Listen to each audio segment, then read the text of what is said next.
Salut à tous, alors petite vidéo pour vous présenter donc les trades à venir pour la semaine prochaine. On va commencer par le JBP4, donc une paire que je surveille depuis quelques semaines déjà. Donc il a fait quoi? Il a fait sa correction ici et il a cassé la trend. Donc la cassure de la trend, ça veut pas dire que ça y est, il va chuter et que la correction est terminée, non. Ça veut juste dire que là, une phase d'impulsion qui a commencé et qu'il y a un petit retournement de ce mouvement-là. D'accord? Ça ne veut pas dire que ce sera le retournement pour tout ce mouvement-là. Juste de ce mouvement-là. Maintenant, on va surveiller. S'il fait une correction ici, je rentre. Je mets mon take profit ici. S'il chute, tant mieux. Je mets mon break-even toujours. Parce que c'est possible qu'il remonte. D'accord? Et s'il remonte, je revends. Pourquoi c'est possible qu'il remonte? Ça se peut que ça, hop, hop, et ça, c'était la correction. Donc là, A, B, C. C'est possible qu'il remonte et qu'il fasse ça. Ça ne veut pas dire qu'il va le faire, c'est une possibilité. Donc c'est pour ça que je vais mettre mon break-even. Il y a beaucoup plus de possibilités. Hein. Là, je vous en ai donné qu'une seule. Il peut aussi très bien chuter là pour remonter. Et le ABC, c'était celui-là. A, B et en haut le C. Et c'était ça le mouvement. Voilà, c'est le bordel. On va refaire au propre. Donc nous faire un truc comme ça. Ok? Et au final, c'était ça, le A, B, C. Et ça, on ne sait pas. On ne peut pas le savoir et on s'en fout en réalité de ce qu'il va faire. Mais juste avoir ça en tête. Se dire que ça, c'est possible, on pourra anticiper. Et du coup, pour anticiper, je vais mettre mon break-even ici. Et après, il fait ce qu'il veut. S'il monte, je revends. Et ainsi de suite. Break-even, il monte, je revends. Et après, j'aurai le move. D'accord? Pour ça que c'est important de jouer avec les break-even. Break-even, c'est à double tranchant. C'est-à-dire, vous pouvez je peux mettre mon break-even ici, il monte, il me sort et il chute. C'est possible. Mais moi, je le vois plus comme j'ai rien perdu. Ok, j'ai pas fait de gain, et encore, si je vois une correction ici, je rentre. Quand on sait lire le marché, on fait des gains. D'accord? Mais on va prendre quelqu'un qui maîtrise pas très bien encore la stratégie, mais qui joue bien avec les break-even. Bah, cette personne-là sera profitable.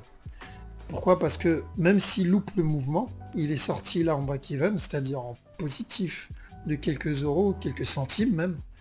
Euh, mais au final, il a loupé tout ce mouvement. C'est pas grave.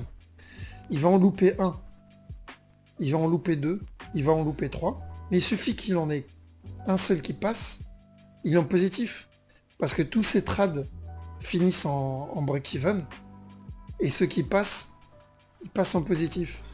Du coup, sur le long terme, il est en gain. Donc il grandira à son compte. Maintenant, quelqu'un qui met des stop-loss, qui joue pas avec les break-even, qui va descendre, va monter, négatif, il va descendre, il va monter, négatif, et ensuite il va descendre. Et du coup, il s'est pris deux négatifs. Donc toute cette descente-là, ça va faire que rattraper et lui payer les pertes qu'il a eues. D'accord? Pour ça, les break-even, c'est important. Il faut savoir les maîtriser, c'est vrai que c'est pas évident au début, mais c'est important à maîtriser. Donc pour en revenir à la figure, donc s'il fait une correction là, hop, je rentre dans le trade. D'accord? Take profit ici. Voilà, donc ça c'est pour le JBP CAD. Donc je suis déjà dedans, hein, juste pour info. Moi je suis rentré ici. Hop, je suis rentré à cette correction là. Donc il est monté, il a chuté. Donc la mèche ici, en petite time frame, si vous passez en 5 minutes, en 1 minute, vous verrez qu'en fait, c'est une bougie qui monte et qui descend. Donc du coup il est monté, il a chuté, il a fait une correction ici, je suis rentré à cette correction, et là pour le moment je suis dedans. Donc là 44 pips, c'est rien, mais ça va me permettre de surveiller le marché, de pouvoir me mettre en break-even ici, en safe. Donc s'il fait une correction ici, l'avantage pour moi c'est quoi? c'est que mon break-even, il sera sur cette correction. Ok. Voilà, donc pour le moment, ce trade, donc je suis dedans, j'attends de voir ce qu'il va faire, et s'il fait une correction, je rentre une deuxième fois. Ensuite, il y a eu l'euro GBP, donc alors cette vidéo, elle peut être un peu longue, vu que je fais plus de vidéos tous les jours, je préfère en faire une plus longue, une fois par semaine, parce que je fais beaucoup de day trade ou du swing, donc c'est mieux pour moi de faire des mises à jour toutes les semaines. Voilà, donc euro GBP, donc une paire que j'avais présentée la semaine dernière. Alors, la semaine dernière, il en était à là. Il en était ici. J'espérais qu'il descende ici pour le buy. D'accord? Finalement, il a fait une correction là. A baissé. Il est monté. Donc, maintenant, il y a deux scénarios. Je m'explique. Ça, c'est le move. Donc, A, B, C. Pour ensuite, il chute. C'était ça la correction. Et à ce moment-là, moi, j'ai un sell limite qui m'attend là. Ou sinon, là, il va monter. Il va continuer sa montée. Donc là, c'était juste sa correction. Et il monte. J'y crois pas trop, mais on va voir. Pourquoi? Parce que ici, donc moi, ce que je trade, si vous vous rappelez bien, on va aller en une heure. Je trade ce mouvement-là. Tac, tac, et là. Ok? Je trade ce mouvement. Maintenant, c'est où il nous a fait un 1, 2, 3, 4, 5. 1, 2, 3. Et ensuite, il va nous faire un 1, 2, 3, 4, 5. Quelque chose comme ça. Ça s'appelle un zigzag. Donc vous regarderez sur Google, c'est quoi un zigzag. Et s'il fait un zigzag, ça m'arrange, j'ai un buy limit ici. Ok. Maintenant, ce qui est possible aussi, c'est que ça, ici, tac, c'était un running flat, et il va monter maintenant. Et là, j'aurais loupé le trade, donc d'ici, je rentrerai bien sûr quand je verrai en petit time frame une autre opportunité. Maintenant, j'espère qu'il va me faire un zigzag et que je rentre là. Parce que du coup, j'aurais mangé un peu plus. Okay. S'il fait pas un zigzag et que ça, c'était le running flat, bon, bah à ce moment-là, je mangerai un peu moins de pips, mais je rentrerai. Les running flats, ça arrive régulièrement. Par exemple, le GBP4, la paire que je vous ai montré tout à l'heure, ici. Donc, il peut très bien remonter tout de suite. Pourquoi? Parce que ça peut être un running flat. Vous voyez ici? Vous voyez, il l'a fait juste là, en bas. Il est monté. Il est descendu, il nous a fait un running flat. Et ensuite, il est monté. Il peut faire la même chose ici, pour ensuite monter. Pour ça, je vous ai dit, les trends, c'est juste un guide. Il ne faut pas se baser dessus. D'accord? Donc, voilà pourquoi il faut attendre une correction. S'il fait une correction, du coup, le running flat, c'est mort. Il ne le fera pas. S'il fait pas de correction et spike, c'est un running flat. Voilà pourquoi il faut toujours attendre une correction. Donc, on revient à l'euro GBP. Donc, il peut nous faire ici un running flat et monter. Ok? Maintenant, je croise les doigts pour que ça soit un zigzag. Ça, ce mouvement-là, j'espère qu'il va arriver. Comme ça, je prends le move. Voilà. Donc ça, c'est l'euro GBP. Maintenant, on va regarder NZD-JPY. Donc c'est une paire aussi que j'ai présentée la semaine dernière. Donc j'avais pris ce mouvement-là sur le NZD-JPY. J'avais pris ce mouvement-là, ici. Et je suis sorti. Maintenant, je m'attends à ce que... Voilà, je m'attendais à une correction. Donc là, j'imagine qu'il entame la correction. Maintenant, tout ce qu'il faut faire, c'est patienter. Donc, s'il fait un truc comme ça, je buy. D'accord? Maintenant, encore une fois, il faut toujours anticiper des corrections plus complexes.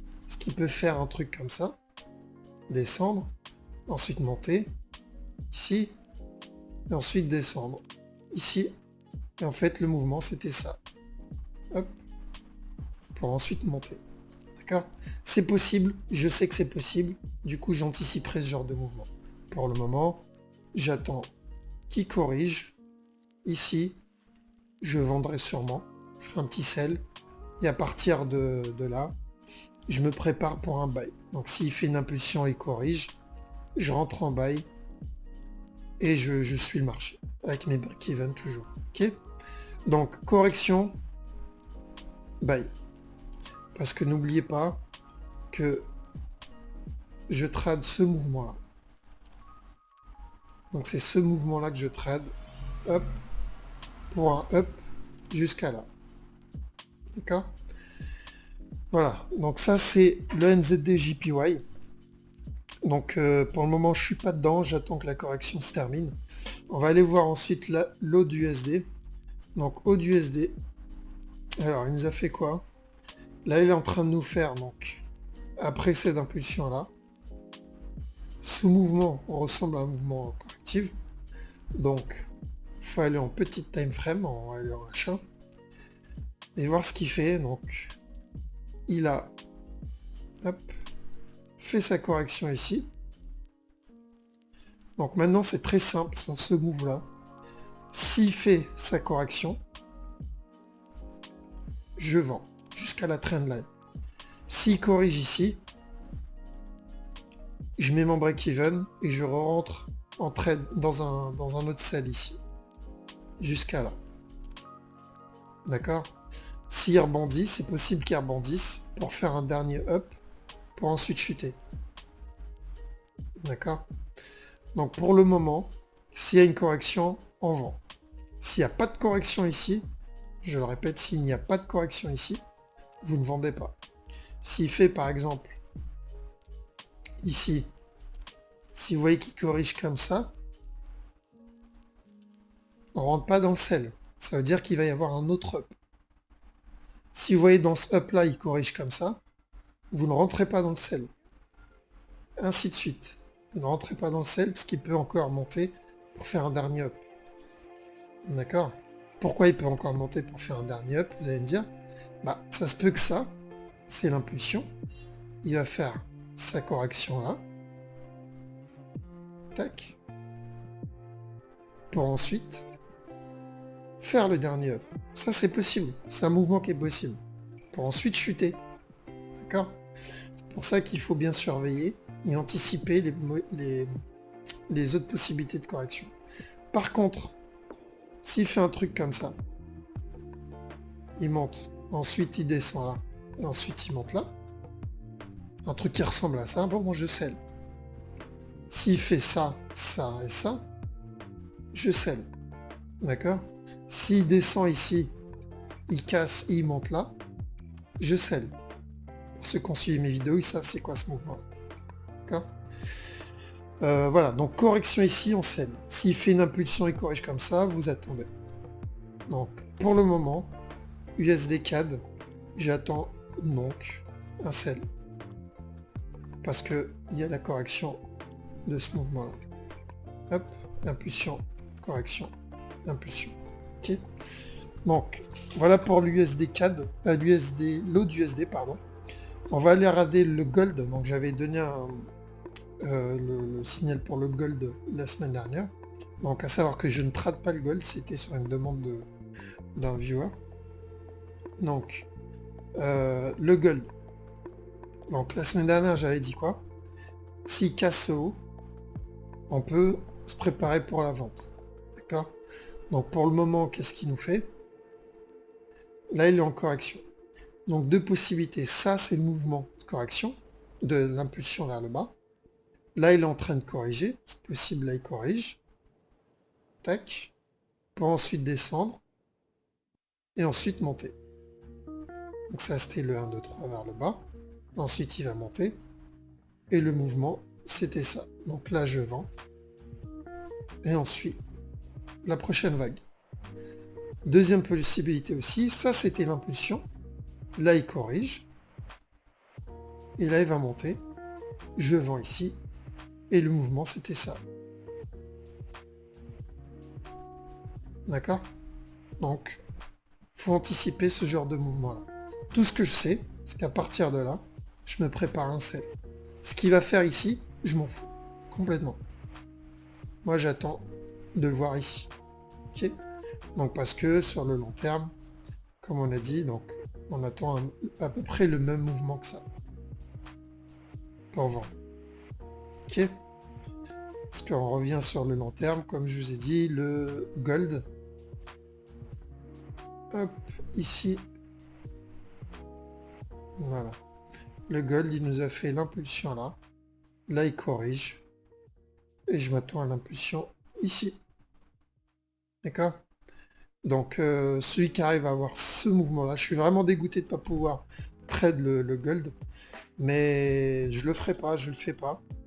Donc, je rentrerai pas dans le détail pourquoi. Mais je ne trade pas le gold. Mais c'est dommage pour moi, tant pis pour moi. Parce que là, on est sur du 1600 pips. 1600 pips. Hein. Ce qui est énorme. Donc, quelqu'un qui met un lot de 1 sur un mouvement comme ça, 1600, ça fait 16 000 euros sur un lot de 1. Un peu plus, c'est une moyenne, à peu près 16 000 euros sur un lot de 1. Donc, ce qui est pas mal. Alors, ensuite, qu'est-ce qu'on a comme autre trad? Donc, ah oui, le fameux USD CAD. USD CAD, le rouleau de base. Alors, on va aller en petit time frame. Donc, je suis encore dedans. USD CAD. Donc, il m'a sorti en break-even positif. Si vous vous rappelez, je suis rentré là. Donc, il a fait une petite impulsion en petit time frame. Il a corrigé là. Je suis rentré ici. Il a chuté. J'ai mis mon break-even. Il est monté. Il m'a sorti. Bien sûr. Et ensuite, il a chuté. Moi, je l'ai revendu. Donc, j'ai revendu l'USD CAD ici, à la cassure. Il a chuté. J'ai pris mon take profit vers là. Je vous remontre. Donc, à la cassure ici, de ce haut-là, j'ai vendu. Comme je vous ai dit, je vends à chaque haut. Et je mets break-even. Donc, il est monté ici. Je l'ai vendu à cette mèche. Il a chuté tout de suite après.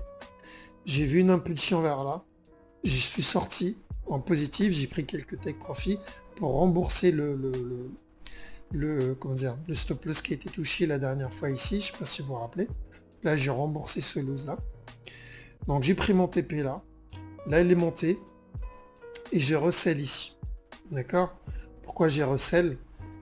Parce que, donc, j'avais trade. Donc, ça, c'était l'impulsion vers le bas. Pour moi, ça, c'était la correction de cette impulsion là. Donc, j'ai vendu là. Là, je suis en break-even. J'attends encore une fois. Je le lâcherai pas, je jouerai avec mes break-even. Il est chiant, c'est pas une paire que je vous conseille à trade pour le moment. Parce que j'espère toujours ce mouvement-là, donc cette correction de ce mouvement-là, pour un down. Ça, je l'espère toujours. Je trade en tout cas ce mouvement-là, je me concentre sur ce mouvement-là. D'accord? Et voilà. Si vous savez pas gérer vos break-even, je vous déconseille vraiment de le prendre en trad, celui-là. À part si vous faites du scalp ou vous utilisez une autre technique. Maintenant, si vous êtes sur du wave, à éviter. Prenez plutôt les autres trades que je vous ai montré juste avant. Voilà, donc encore dedans sur l'USD CAD en break-even. Ensuite, USD JPY. Donc, il y a pas mal de paires hein, aujourd'hui. USD JPY, donc si vous vous rappelez bien, j'avais fait donc le signal du buy. Donc moi je l'avais buy un petit moment donc vers là. J'avais pris mon take profit ici. Je comptais le buy ici. Mais il est monté beaucoup trop vite. Je l'ai loupé. Et je m'attendais donc à la correction. Là, c'est ce qu'il est en train de faire. Il fait sa correction. Maintenant, il y a plusieurs possibilités. Ou la correction est terminée. Et là, il va monter. Faire le dernier up. Parce que n'oubliez pas que... Hop, on va aller en H4. Il y a une trendline pas loin. Donc même si la trendline, c'est pas quelque chose de super important, mais il peut y avoir quelques retournements souvent dessus, parce qu'il y en a qui traitent ça. Du coup, il faut en prendre compte. Donc il peut faire un dernier up maintenant pour ensuite monter. Hop. Mais ce qui est possible, et garder en tête aussi les autres mouvements, toujours. Donc il peut faire ça, faire un truc comme ça, pour ensuite chuter. Et du coup, ça sera ça le mouvement. D'accord, abaisser. Pour ensuite monter. Si c'est le cas, moi je bats ici. Ensuite, ce qu'il peut faire aussi, c'est chuter dès maintenant. Ça peut être juste ça, le mouvement. Et ensuite monter. D'accord? Donc, on va surveiller. S'il corrige là, moi je rentre en selle. Et je ferai gaffe vers là. D'accord? Maintenant, si je vois qu'il y a un mouvement haussier, donc il monte ici, ensuite il joue vers là, dans ces zones-là, il est en train de corriger. Là, je me prépare à buy ici. D'accord? Et je ferai gaffe vers là. Ce qui peut bien sûr monter et ensuite descendre. C'était ça le ABC, pour ensuite faire un ABC là. Et tout le mouvement, c'était ça. Ok? Donc voilà, en tout cas, pour le moment, USDJPY, je m'attends à un buy. Donc en petite time frame, s'il y a une correction ici, vous vendez. Ok? Mais sur la grosse time frame, il faut attendre un buy jusqu'à la trendline. D'accord? Donc moi j'avais vendu en petite time frame, j'ai fait un sell ici. Hop. Donc j'ai pris le sell après la cassure de la trend. Donc il avait fait une impulsion vers là. On va zoomer comme ça, vous voyez un peu mieux. Ouais, là, on a 15.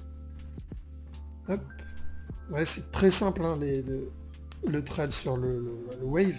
Parce que dès qu'il fait l'impulsion vers là, il fait la correction ici. Donc j'ai vendu à la cassure de ce plus haut. Hop. Il a chuté. Il a fait une autre correction. Il a chuté. D'accord? Donc, je suis dans le trad de celui-là, en break-even.